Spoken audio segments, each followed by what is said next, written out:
وما خلقت الجن والإنس إلا ليعبدون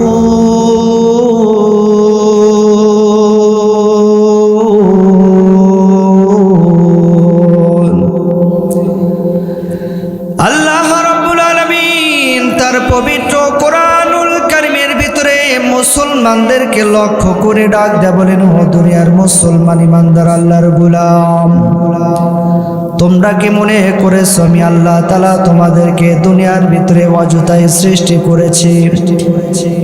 এমনি কি আমি তোমাদেরকে দুনিয়ার ভিতরে বানাইছি? তোমরা কি এটা মনে করেছো নাকি? আল্লাহ রাব্বুল আলামিন এই বিশাল আসমান বানাইলেন। আল্লাহ তাআলা ডাক দেয়া বলে, বান্দা আমি আল্লাহ তাআলা আসমান বানাইছি, আসমান আমার আল্লাহ তাআলার কোনো প্রয়োজন নাই, তোমার প্রয়োজন, যার কারণে আমি আল্লাহ তাআলা আসমান বানিয়েছি।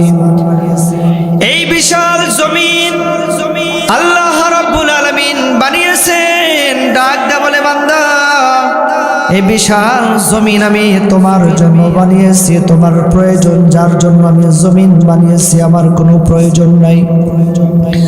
আল্লাহ তাআলা ডাক দিয়ে বলে, বান্দা সূর্য আমি আল্লাহ তাআলা বানিয়েছি, তোমার প্রয়োজন, যার কারণে আমি সূর্য বানিয়েছি। চন্দ্র আমি আল্লাহ তাআলা বানিয়েছি, তুমি বান্দার চন্দ্র প্রয়োজন, যার কারণে আমি চন্দ্র বানিয়েছি। আল্লাহ তাআলা ডাক দিয়ে বলে, বান্দা দুনিয়ার ভিতরে হাজারো মাখলুকাত আমি তোমার জন্য বানিয়েছি, একমাত্র তুমি বান্দাকে আমি আল্লাহ তাআলার গোলামি করার জন্য বানিয়েছি।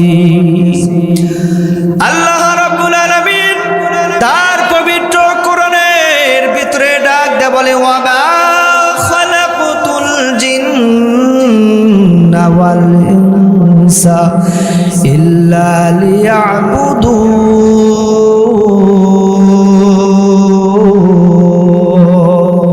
আল্লাহু আকবার। আল্লাহ তাআলা বলেন, দুনিয়ার ভিতরে মানুষ এবং জিন এই দুইটা জাতি বানিয়েছি আমি আল্লাহ তাআলার গোলামি করার জন্য, আর তামাম দুনিয়ার যা কিছু আমি বানিয়েছি একমাত্র আমি আল্লাহ তাআলার গোলামি করার জন্য। চিৎকার দিয়া বলি সুবহানাল্লাহ।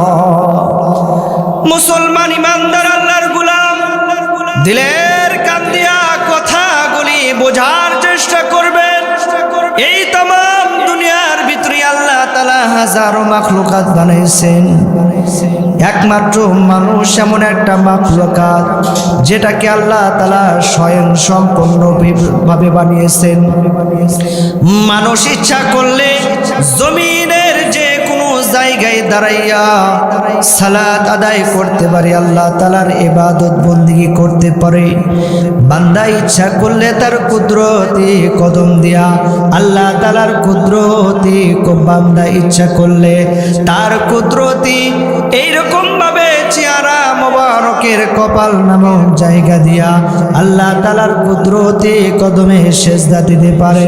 দুনিয়ার ভিতরে আল্লাহ তাআলা যতগুলি মাখলুক বানাইছেন তার ভিতরে একমাত্র মানুষ তার কপাল দিয়ে আল্লাহ তাআলাকে সেজদা করতে পারে, আর দুনিয়ার কোনো মাখলুক আল্লাহ তাআলাকে এত কাছ থেকে সেজদা করতে পারে না।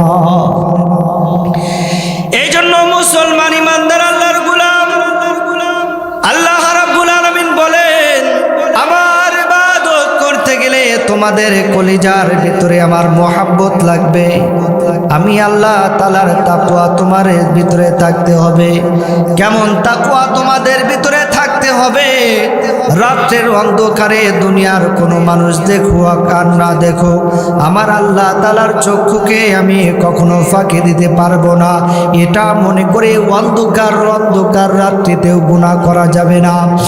দুনিয়ার ভিতরে দিনের বেলায় আমি যে গুনার কাজ করব, আমার এই গুনার কাজ দুনিয়ার কোনো মানুষ দেখুক আর না দেখুক, আমি আল্লাহ তাআলার চক্ষুকে ফাঁকি দিতে পারবো না। এটা মনে করে দিনের আলোতেও বান্দা কখনো গুনাহ করবে না। এই রকম যদি একটা দিল বান্দা তৈরি করতে পারে। আল্লাহ তাআলা বলেন এমন বান্দাদের জন্য আমি সুসংবাদ দিয়েছি, ইরজি ইলা রাব্বিকি রাদিয়াতাম মারদিয়া ফাদখুলি ফি ইবাদি ওয়াদখুলি জান্নাতি। আল্লাহ তাআলা কাল কিয়ামতের কঠিন ময়দানে এমন বান্দাদেরকে ডাক দেয়া বলবে, বান্দা ওই যে নেককার বান্দাদের কাতারের ভিতরে দাঁড়াও আর বিনা হিসাবে আল্লাহ তাআলার জান্নাতে চলে যাও।